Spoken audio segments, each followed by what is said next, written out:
Hello my dear friends, నేను మీ రాజీ. ఈరోజు మనం బాటనీ చూద్దాం. First year inter botany. అందరూ చాలామంది కామెంట్లో ఇంటర్ చెప్పమని అడిగారు, అందుకే ఇంటర్ స్టార్ట్ చేస్తున్నాను. ఎస్జిటి వాళ్ళు డిసప్పాయింట్ అవ్వద్దు, జీకే క్లాసులు చూడండి. అలాగే ఈ సబ్జెక్ట్ కూడా మీకు సైన్స్లో కవర్ అవుతుంది, ఓకేనా? ఇక్కడ చూడండి, 2015 ఎడిషన్ అండి ఇది. అప్పటి నుంచి మనకు సిలబస్ అయితే ఏం మారలేదు. ఒకసారి చూడండి, ఇదిగోండి సిలబస్, ఓకేనా? మనం ఈజీ టు డిఫికల్ట్ వెళ్దాము అంటే చాలా ఈజీ టాపిక్ నుంచి కష్టానికి వెళ్తే మనకి టాపిక్స్ కొన్ని అయిపోయినట్టు ఉంటుంది, చదవగలుగుతాం, ఓకేనా? పుష్పించే మొక్కల స్వరూప శాస్త్రం లేదా మార్ఫాలజీ గురించి చూద్దాం. ఫస్ట్ దాంట్లో మనం వేరు చూస్తాం, ఫస్ట్ రూట్ గురించి చూస్తాము. మిగతా పార్ట్స్ అన్నీ ఒక్కొక్క టాపిక్ కింద ఒక్కో రోజు చూద్దాం. ఫస్ట్ రూట్ బేస్మెంట్ నుంచి వెళ్దాము. పుష్పించే మొక్కలు లేదా ఆవృత బీజాల్లో వేరు అనేది ఎలా ఏర్పడుతుంది? విత్తనం నుంచి రాడికల్ వస్తుంది, అవునా? ప్రథమ మూలం వస్తుంది, దాని నుంచి ప్రాథమిక వేరు వస్తుంది, ఆ తర్వాత శాఖలు బ్రాంచెస్ రూపంలో వచ్చి వేరు అనేది ఏర్పడుతుంది. అయితే ఇది భూమిలో గురుత్వాకర్షణకు అనుకూలంగా పెరుగుద్ది కాబట్టి దీన్ని గురుత్వానువర్తనం అంటాం. భూమి ఆకర్షణ అనేది భూమిలో ఎక్కువ ఉంటుంది కాబట్టి గురుత్వానువర్తనానికి అనుకూలంగా పెరిగేది మనకి రూట్ సిస్టమ్. ఇక్కడ స్టెమ్ అనేది కాంతి అనువర్తనం, సన్లైట్కి అనుకూలంగా పెరుగుద్ది కాబట్టి దీన్ని మనం కాంతి అనువర్తనం అంటాం. స్టెమ్ని కాంతి అనువర్తనం అంటాము. దీన్నే మనం ప్రకాండ వ్యవస్థ అంటాం. దీనిపైనే మనకు కణుపుల నుంచి ఆకులు, అలాగే పువ్వులు, ఫ్లవర్స్, అలాగే కాయలు అన్నీ ఏర్పడతాయి. నెక్స్ట్ మనకి రూట్ అనేవి టైప్స్ ఆఫ్ రూట్స్ చూద్దాం. మెయిన్గా మనకి ట్యాప్ రూట్ సిస్టమ్, అలాగే ఫైబర్ రూట్ సిస్టమ్, అలాగే అదనంగా అనేక రకాల వేర్లు ఉంటాయి, అబ్బురపు వేర్లు, అలాగే చూద్దాం. ఫస్ట్ మనకి ట్యాప్ రూట్ సిస్టమ్ అంటే రాడికల్ నుంచి మనకి ప్రైమరీ రూట్ అనేది ఏర్పడుతుంది. ఇలా ప్రైమరీ రూట్ ఏర్పడి దాని నుంచి బ్రాంచెస్ రూపంలో పైన స్టెమ్ పైన ఎలా బ్రాంచెస్ శాఖలు ఉంటాయో కొమ్మలు, అలాగే లోపల భూమి లోపల కూడా శాఖల్లాగా ఏర్పడతాయి. దీన్ని మనం తల్లివేరు వ్యవస్థ లేదా ట్యాప్ రూట్ సిస్టమ్ అంటాం. ఇది మెయిన్గా మనకి ద్విదళ బీజపు మొక్కల్లో అంటే డైకాట్స్లో ఇది ఉంటుంది. మోనోకాట్స్లో అయితే మనకి ఇలా చూడండి, ప్రథమ మూలం నుంచి కాకుండా రాడికల్ నుంచి కాకుండా ఒకే గుబురు లాగా ఇలాగా హెయిర్ లైక్ స్ట్రక్చర్ లాగా పీచు లాగా ఏర్పడుతుంది. దీన్ని మనం పీచు వేరు వ్యవస్థ లేదా ఫైబర్ రూట్ సిస్టమ్ అంటాం. నెక్స్ట్ మనకి అబ్బురపు వేర్ల గురించి నెక్స్ట్ వస్తుంది, చూద్దాము. ఇక్కడ అబ్బురపు వేర్లు లేదా అడ్వెంటిటియస్ రూట్స్ అంటే ఏంటంటే, అంటే ఇలా రాడికల్ నుంచి కాకుండా ఈ రెండిట్లాగా కాకుండా వేరే పార్ట్స్ నుంచి కనుక రూట్స్ వస్తే కానీ మనం అడ్వెంటిటియస్ రూట్స్ లేదా అడ్వాంటేజ్గా ఏర్పడ్డాయి అనుకుందాం. అడ్వెంటిటియస్ రూట్స్ లేదా అబ్బురపు వేర్లు అంటాం. చూద్దాం ఒక్కొక్క దాని గురించి. నెక్స్ట్ మనకి వేరు మండలాలు లేదా రీజియన్స్ ఆఫ్ రూట్స్, వేరులో భాగాలు చూద్దాం, చాలా ఇంపార్టెంట్. ఇక్కడ చూడండి, వేరు తొడుగు, వేరుకి లాస్ట్న చివరిలో వేరు తొడుగు ఉంటుంది, వేరు కొనభాగం ఉంటుంది, కిందన ఇక్కడ కొనభాగం ఉంటుంది. వేరు కొనను కప్పుతూ మనకి వేరు తొడుగు లేదా రూట్ క్యాప్ ఉంటుంది అనమాట. రూట్ క్యాప్కి పైన విభజన జరిగే ప్రాంతం అంటే రీజియన్ ఆఫ్ మెరిస్టెమాటిక్ యాక్టివిటీ ఉంటుంది. ఇక్కడ కణాలు చిక్కగా ఉండి విభజన చెందుతూ ఉంటాయన్నమాట, కొత్త కణాలు ఏర్పడుతూ ఉంటాయి. దానిపైన కొంచెం పైన విభజన చెందిన కణాలు పొడవు పెరుగుతూ ఉంటాయి. దీన్నే మనం పొడవు పెరిగే ప్రాంతం లేదా రీజియన్ ఆఫ్ ఎలాంగేషన్, లాంగ్ అంటే పొడవు కదా, ఎలాంగేషన్ అంటాం. నెక్స్ట్ మనకి ముదిరిన ప్రాంతం, పైన పక్వం చెందిన ప్రాంతం ఉంటుంది, ముదిరిన ప్రాంతం లేదా రీజియన్ ఆఫ్ మెచ్యురేషన్ అంటాం. దీని నుంచి మనకి ముదిరిన ప్రాంతం నుంచి మూలకేశాలు ఏర్పడతాయి. ఇవి నీటిని అలాగే ఖనిజ లవణాలని పోషకాలని పీల్చుకుంటాయి, శోషించుకుంటాయి అన్నమాట, మృత్తిక నుంచి లేదా మట్టి నుంచి. నెక్స్ట్ మనకి రూపాంతరాలు, వేరు రూపాంతరాలు లేదా మోడిఫికేషన్స్ ఆఫ్ రూట్స్ చూద్దాం. అంటే వేర్లు అనేవి నీటిని పోషకాలని పీల్చుకోవడంతో పాటు ఫుడ్ను కూడా నిల్వ చేస్తాయి, మనకు తెలుసు కదా. అదనంగా శ్వాసక్రియ కూడా జరుపుతాయి, అనేక ఫంక్షన్స్ ఉంటాయి రూట్స్కి కూడా. మనకి బీట్రూట్, అలాగే టర్నిప్లలో తల్లివేరు వ్యవస్థ అనేది ఫుడ్ని నిల్వ చేస్తుంది అనమాట. తల్లివేరు వ్యవస్థ తెలుసుకున్నాం కదా, ట్యాప్ రూట్ సిస్టము.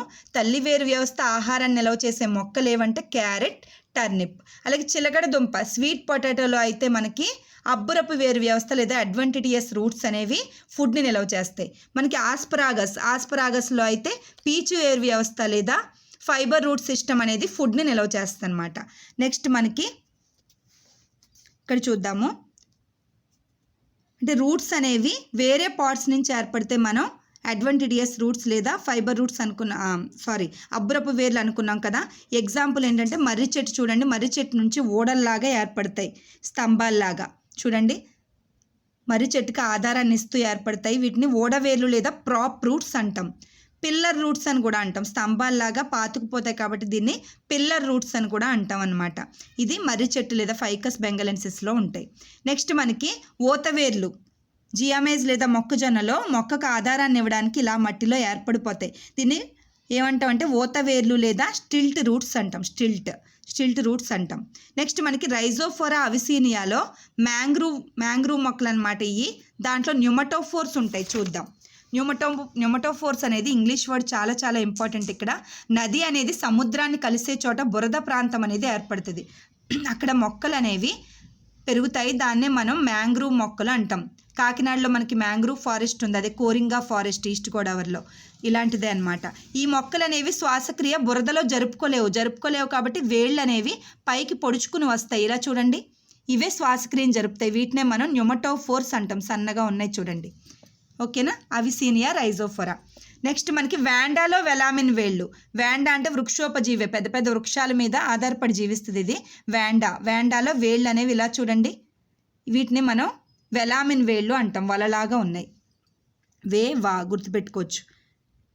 మనకి శ్వాస వేర్లు అంటే న్యూమటోఫోర్స్ అనమాట తెలుగులో. ఇవి అవిసీనియా. నెక్స్ట్ మనకి ఇంకా విస్కమ్ స్ట్రైగా చూడండి, అంటే పరాన్నజీవ మొక్కలు అనమాట. ఇవి నీటి కోసం వేరే మొక్కల మీద ఆధారపడతాయి. ఇది స్ట్రైగా చూడండి, స్ట్రైగా. అలాగే విస్కమ్ కూడా వేరే మొక్క మీద ఆధారపడుతుంది. ఈ మొక్క యొక్క దారువులోనికి చొచ్చుకుపోద్ది అనమాట. చొచ్చుకుపోయి నీటిని తీసుకుని ఆహారాన్ని తయారు చేసుకోండి. దీన్ని మనం పాక్షిక పరాన్నజీవ మొక్క అంటాం, విస్కమ్ స్ట్రైగా. ఇక్కడ చూడండి రఫ్లీషియా. అలాగే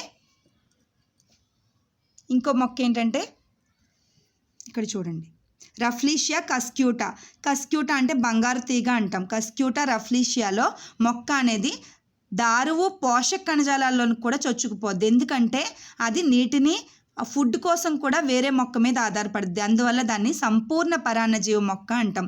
ఫుడ్ తయారు చేసుకోలేదన్నమాట. పోషక కణజాలం ఫుడ్ ఉంటుంది కాబట్టి దారువు అలాగే పోషక కణజాలం జైలం ఫ్లోయంలో కూడా దాని వేళ్ళు అనేవి చొచ్చుకుపోతాయి. దీన్నే మనం హాస్టోరియల్ వేళ్ళు అంటాం. ఈ రెండు మొక్కల్లో ఉండే వేళ్ళని పరాన్నజీవ వేళ్ళు లేదా హాస్టోరియల్ రూట్స్ అంటాం. చాలా చాలా ఇంపార్టెంట్. న్యూమటోఫోర్స్ ఒకటి, హాస్టోరియల్ రూట్స్ ఒకటి చాలా ఇంపార్టెంట్. ఇది విస్కమ్ స్ట్రైగాలో అయితే పాక్షిక పరాన్నజీవ మొక్క. అలాగే కస్క్యూటా రఫ్లీషియాలో అయితే సంపూర్ణ పరాన్నజీవ మొక్క. దీంట్లో అయితే హాస్టోరియల్ రూట్స్ ఉంటాయి రెండిట్లో. నెక్స్ట్ మనకి రైజోబియం అంటే ఫ్యాబేసి మొక్కలు, చిక్కుడు జాతి మొక్కల్లో మనకి ఫ్యాబేసి కుటుంబంలో బుడిపలు ఉంటాయి అనుకున్నాం కదా వేర్లలో. ఆ బుడిపల్లో రైజోబియం బ్యాక్టీరియా ఉంటుంది. అది మనకి వాతావరణంలో నత్రజనిని తీసుకుని మొక్కకు అందిస్తుంది. మొక్క ఫుడ్ని దీనికి ఇస్తుంది అనమాట. ఇలాగా జీవిస్తుంది, సహజీవనం చేస్తాయి. సింబయాటిక్ జీవులు ఇవి. ఓకేనా, ఇది ఫ్యాబేసి కుటుంబంలో రైజోబియంలో ఉంటాయి. వీటినే మనం బుడిపే వేర్లు లేదా నాడ్యులర్ రూట్స్ అంటాం. నెక్స్ట్ మనకి ఇక్కడ చూడండి టీనియోఫిల్లంలో గ్రీన్ కలర్లో రూట్స్ ఉంటాయి. దీన్నే మనం కిరణజన్య సంయోక్రియ జరిపే రూట్స్ అంటాం. రూట్సే మనకి కిరణజన్య సంయోక్రియ లేదా ఫోటోసింథసిస్ చేసుకుని ఫుడ్ని తయారు చేసుకుంటాయి అన్నమాట. ఇది టీనియోఫిల్లం. ఓకేనా, ఇవి రూట్ గురించి మనకి మోడిఫికేషన్స్ ఆఫ్ రూట్స్ అనమాట, రూపాంతరాలు. ఒక టాపిక్ కంప్లీట్గా అయిపోయింది తెలుసా. ఇలా రోజుకో టాపిక్ చప్పున మనం చూసుకుంటే కంప్లీట్ అయిపోద్ది. మనకి సిలబస్ లేకపోతే అవ్వదు ఇంత ఫాస్ట్గా చెప్పుకోకపోతే. అందులోనూ పైన ఏది ఇంపార్టెంటో అదే చెప్తాను. ఓకేనా, keep watching. Thank you so much.